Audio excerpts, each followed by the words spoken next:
Being Brown at Work Live.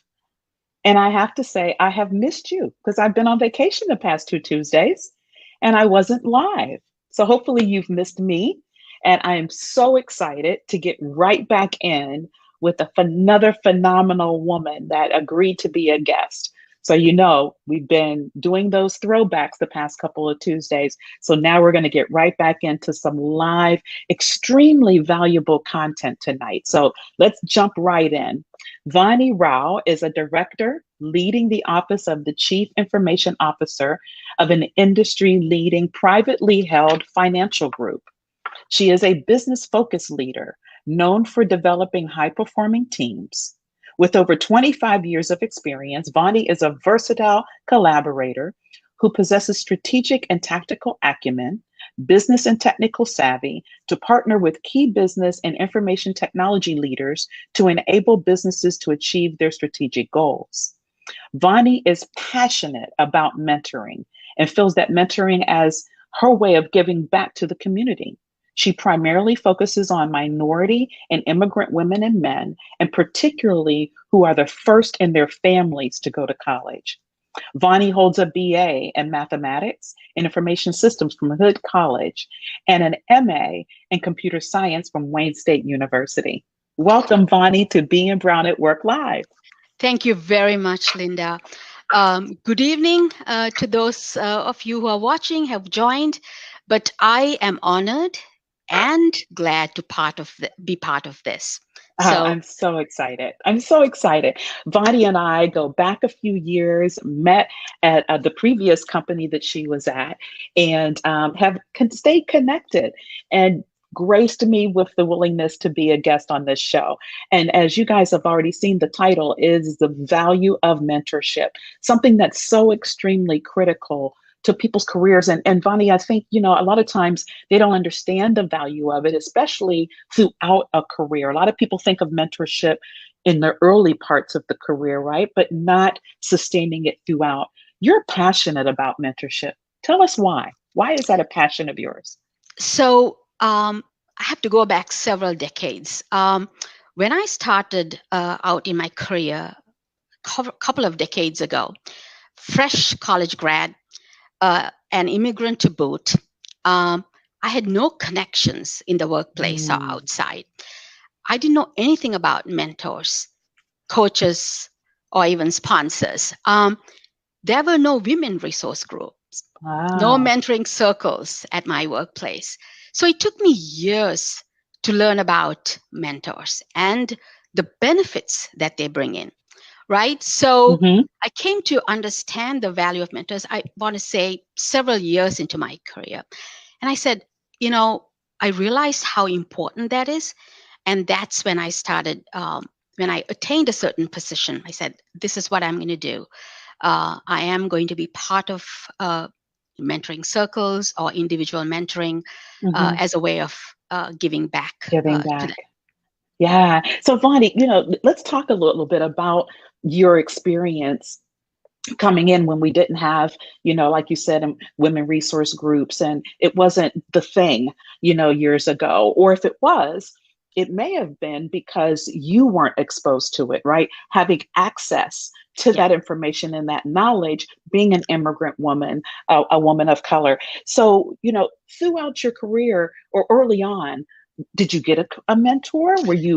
How did that happen for you early on in your career? So eventually, I would reach out to people and have conversations.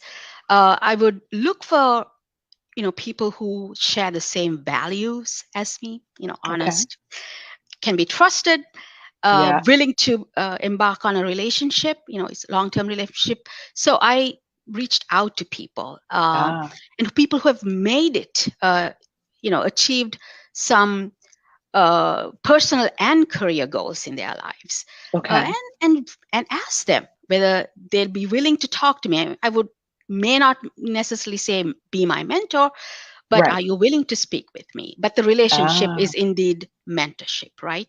Sure. Yes. And I just didn't focus on just female mentors, male mentors as well. And some of the male mentors turned out to be my strongest sponsors at some Oh, point. wow. I Okay. attribute some of my promotions to them.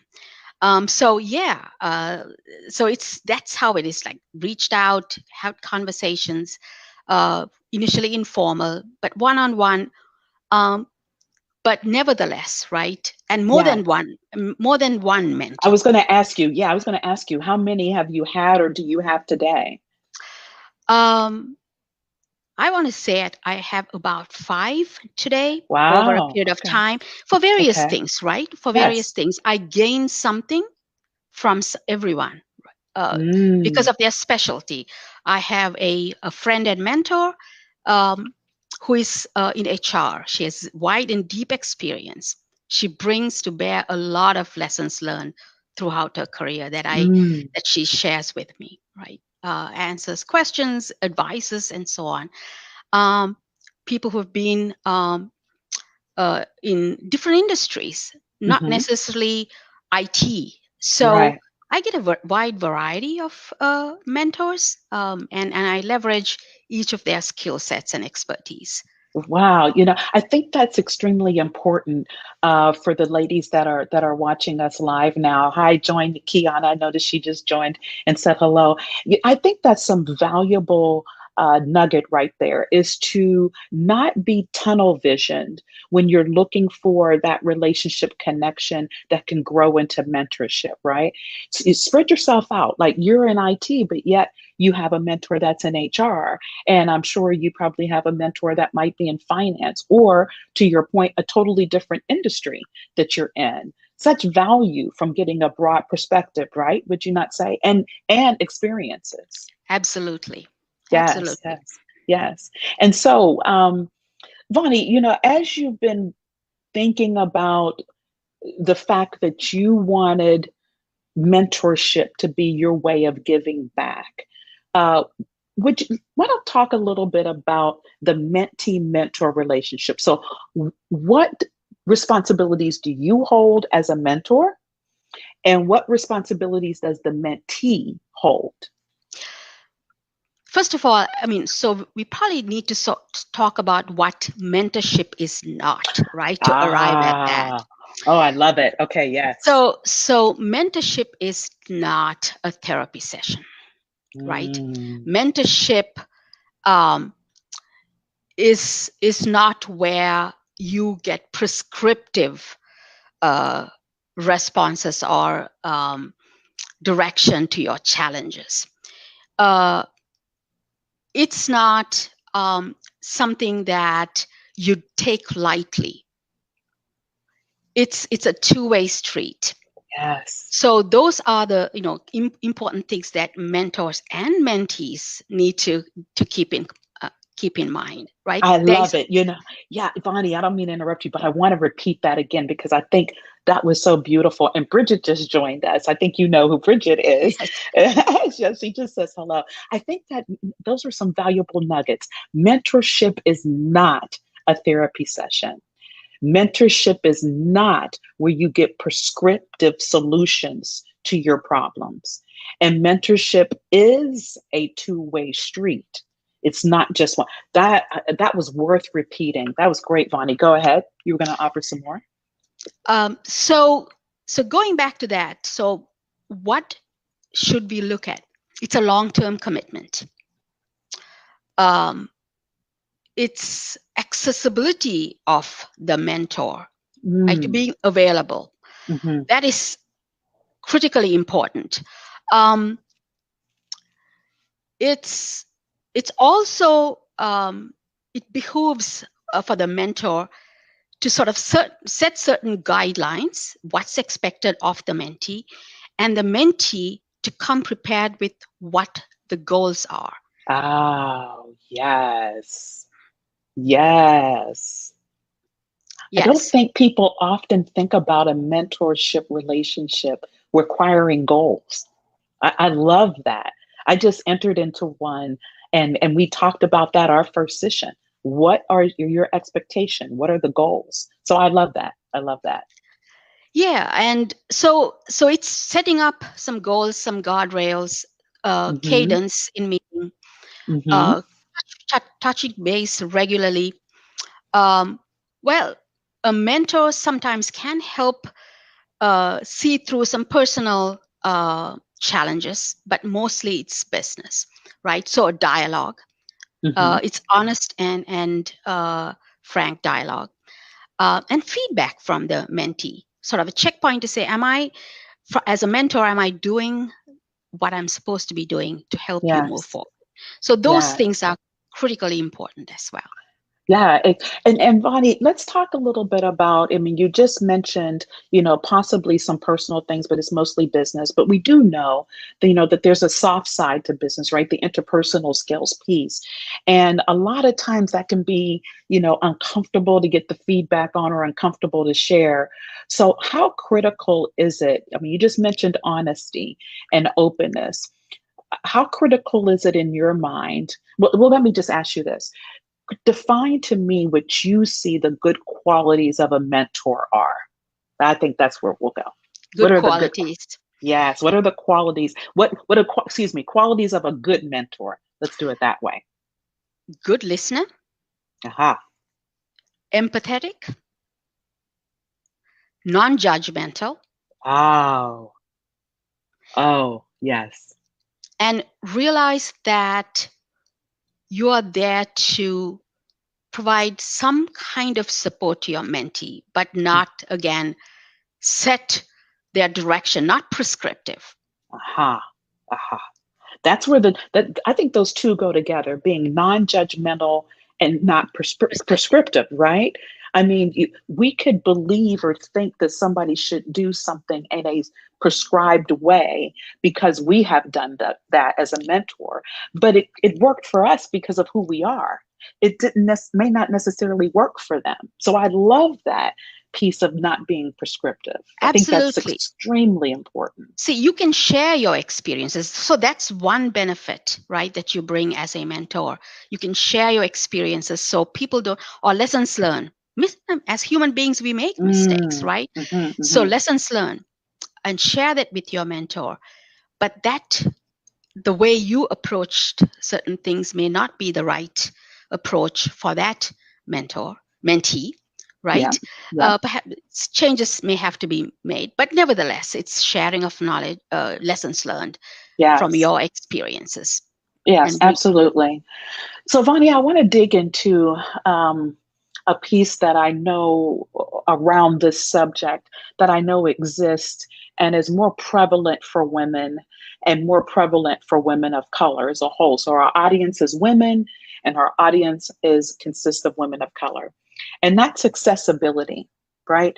I mean, how were you successful? And maybe you can give, maybe some of your experiences, because especially because you, like I, are focused in on minorities and immigrants that may not have that accessibility to a person that has made it or achieved a certain role, and they want to establish a relationship with them that could lead to mentorship. One, they could be fearful, imposter syndrome, oh, that person won't talk to me. Or frankly, there just could be that roadblock. How you have yourself overcome that accessibility challenge? you're talking about accessibility as in being available? No, No. access to the individual, Oh, having accessibility to individuals, like some of the gentlemen that were your mentors that ended up opening doors for you for promotions. Sometimes women and women of color in particular don't have that access to certain individuals who would be great mentors. How did you overcome that? it is, so we are a fear of rejection, right? What Mm, if yeah, I reach out and that person says no? Well, it's also the aspect of getting out of your comfort zone. So, what if that person says no? no. At least you've tried. But what I have noticed is that most human beings are quite comfortable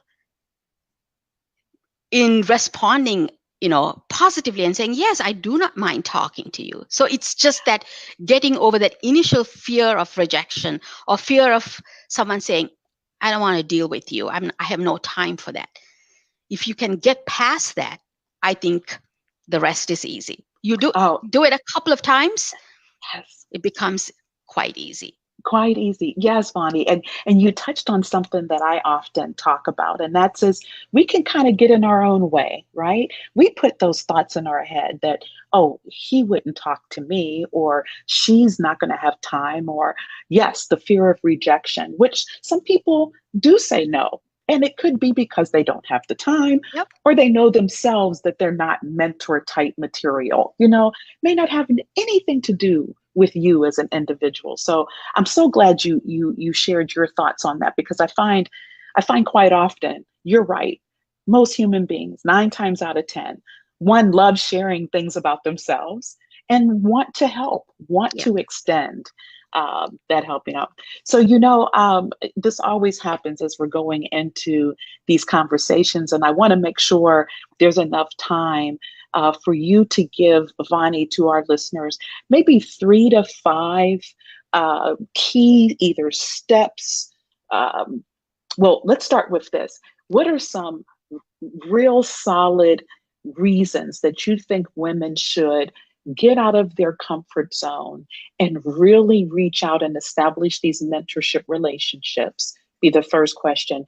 And then if you could then follow that up with maybe 3 to 5 steps that you suggest they take in building a relationship that leads to mentorship. So the first part, right?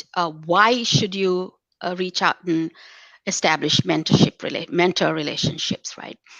Um, Learn from others, Mm, right? People have been there, done that, and if they're willing to share those experiences, you don't have to make the same mistakes over again. Um, they say it's the chances of or likelihood of getting a promotion is higher, especially in a workplace. mm, Mentors sometimes become your champions or your yes, sponsors as well. So that yes. relationship changes. They also help you increase your confidence, Mm, right? yes. So one of the things I said right earlier on when we were chatting, I'm quite comfortable speaking in public, but social media is something that I'm not quite comfortable. And I said, I'm glad you did that because I consider you as one of my mentors, right? So, so, so I'm glad you reached out to me and you pulled me out of that discomfort to more of a comfort. So it's not bad at all. Right. I'm sure I'll do this again. So getting us out of those situations, Yes. help us with leadership skills. Mm, That development is an ongoing journey. It's never a absolutely. destination, right? You're Absolutely. constantly learning. Help us with our enhancing our leadership skills. So those are some of the things that mentors bring, right? Yes. And from a company or an organization perspective, right? Lots of studies have been done how it improves the culture. Uh, it creates a pipeline of talent, Hmm. especially female pipeline. If you are, focused on that, and they say leadership, if you have women in leadership positions, it really impacts the bottom line Yes. positively, right? Yes. Yes. Employee retention. So many studies have been done on that. Um, these days, diversity and inclusion, right? It's Hmm. it's front and center, helps promote that. So those are some of the benefits of coaching Yes. individually and then in a corporate group setting. Absolutely. Um, so refresh my memory about the second question again, Yeah, the Linda. second half of that, if there's 3 to 5 specific steps that you found valuable when you were creating your mentorship relationship that you'd like to share with our audience. So I would list out sort of where I needed help, Mm, which areas I needed help, and list out people who are probably in that who can be in a position to help me out, sort of mhm. navigate this. Again, they don't have to be formal relationships, informal relationships, right? Right. And then I would reach out to them. Uh, Believe it or not, most people, we talked about this, right? The fear Yeah, of being rejected. Most people were more than willing to speak with me. sure. So we'll have that initial conversation, and I'll say, I like what you've done with your career. I like your personal brand, how you deal with people. Is it okay if I periodically reach out to you and Mhm. have conversations? Because I think you can add um, value. You can help me navigate through the corporate life, Yes, and so on. So have that frank conversation, and it does wonders. yes. So these are the steps.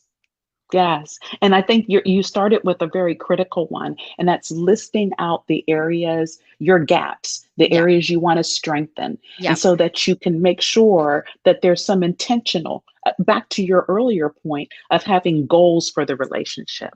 So yep, I like that tremendously. And then making sure that you're not just talking to women and you're not just talking to people in your own field. There's value in total inclusivity across absolutely, every area possible. Well, absolutely. Vani, this has been, like I told you, I knew it was going to be great. I thank you for stepping out of your comfort zone and joining me on social media. Those of you who joined us, I'd love in the comments, talk about your mentorship relationships. How successful have they been? Have you had some challenges around them? Share in the comments. We'd love to hear from you. And Vani, definitely, we can give some more information from her perspective. I'll always chime in also. Thank you, ladies, for joining us. Those of you who are catching this on the replay, want to hear your input as well. Vani, again, thank you so much. It's been a pleasure. I'm so happy to have you as a guest on Being Brown at Work Live. Take Thank you care very now. much, Linda. Thanks for having me. It has been Absolutely. wonderful. Thanks. Wonderful. I'm so happy to hear that. Take care now. Thank you. You too.